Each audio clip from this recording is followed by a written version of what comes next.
धूप तेज थी मगर आसिया की आंखों में रोशनी थी। सामने तन्हा आसमान फैला था और जंजीरें उसके हाथ पांव में जकड़ी हुई थीं। जिस महल में वो पली बड़ी थी, जहां सोने की दीवारें और रेशमी पर्दे थे, आज उसी महल की जमीन पर वो एक कैदी थी, मगर एक आजाद रूह के साथ। आसिया, एक जालिम सिपाही चीखा, तू अब भी अपने रब से मुंह मोड़ ले तो हमारा राजा तुझे माफ कर देगा। आसिया ने अपनी थकी हुई आंखों को खोला। उनके होंठ सूखे थे मगर दिल से सुकून की खुशबू निकल रही थी। मेरा रब फिरौन नहीं, सिर्फ अल्लाह है, उन्होंने कांपती आवाज में कहा, जिसके कदमों में सारी कायनात है और जिसका नूर मेरे दिल में बस चुका है। कुछ साल पहले की बात है। आसिया के महल के पास एक दिन एक टोकरा बहकर आया। महल के नौकरों ने जब उसे खोला तो सब हैरान रह गए। उसमें एक नन्हा बच्चा था। उसका चेहरा ऐसा था जैसे चांद का टुकड़ा। उसे देखकर आसिया का दिल पिघल गया। ये बच्चा हमारी आंखों की ठंडक है, उन्होंने कहा, इसे मारो मत। फिरौन ने पहले तो एतराज किया मगर फिर उनकी बात मान ली।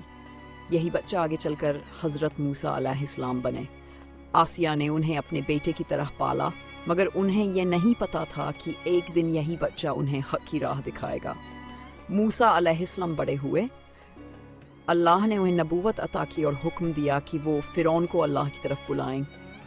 जब उन्होंने फिरौन से कहा कि वो अल्लाह पर ईमान लाए और लोगों पर जुल्म करना छोड़ दे तो फिरौन गुस्से से पागल हो गया। मैं खुदा हूं, उसने गरजते हुए कहा। मगर आसिया के दिल में उस दिन कुछ बदल गया। उन्होंने मूसा की बातों को ध्यान से सुना। उनके लफ्जों में सच्चाई थी और दिल ने गवाही दी कि यही रास्ता हक का है। उस रात आसिया महल की छत पर खड़ी होकर आसमान को देखती रहीं। उनके लबों से फुसफुसाहट निकली, ऐ अल्लाह, मैं तुझ पर ईमान लाती हूँ, तू ही मेरा रब है, मूसा तेरा रसूल है। आसिया अब अपने दिल में एक नई रोशनी लिए जी रही थी, लेकिन उनका ईमान छुपा न रह सका। फिरौन को जैसे ही पता चला कि उसकी बीवी अल्लाह को मान चुकी है तो उसका घमंड जमीन से टकरा गया। तू मेरी बीवी होकर महलफ कैसे जा सकती है, वो गरजा। मैं किसी जालिम की बंदी नहीं, आसिया ने सुकून से जवाब दिया। मैं उस रब की बंदी हूँ जिसने मुझे पैदा किया और जो जुल्म को कभी पसंद नहीं करता। फिरौन ने उन्हें जंजीरों में जकड़वा दिया, तपती हुई जमीन पर लिटवा दिया। उनके जिस्म को कोड़ों से छलनी किया गया मगर उनका दिल और मजबूत होता गया। सिपाही हर रोज आते और कहो कि फिरौन तुम्हारा रब है तो यह सब खत्म हो जाएगा, मगर आसिया सिर्फ मुस्कुराती रब से दुआ करती, रब इब्ने ली इंदकम फिल जन्नह, ऐ मेरे रब, मेरे लिए जन्नत में एक घर बना दे। उस तपिश में, उस दर्द में, उस तन्हाई में। एक रोज आसिया की आंखों ने वो मंजर देखा जिसे कोई जालिम छीन नहीं सकता था।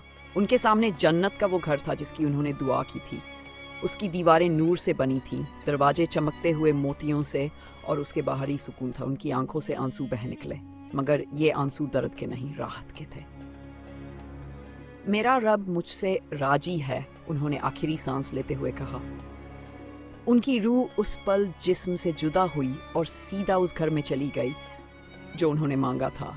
फिरौन दूर खड़ा देख रहा था, एक लाश जो मुस्कुरा रही थी, और एक बेवफा बीवी नहीं बल्कि जन्नत की मलिका बन चुकी रूह। उनकी मौत दुनिया के लिए एक हार हो सकती थी मगर आखिरत के लिए सबसे बड़ी फतह थी। कुरान में उनका जिक्र रह गया ताकि कयामत तक औरतें जान लें कि ईमान सिर्फ नाम नहीं, कुर्बानी का नाम है। जो दिल अल्लाह के लिए धड़कता है वो दुनिया में चाहे टूट भी जाए, अल्लाह उसके लिए जन्नत के दरवाजे खोल देता है।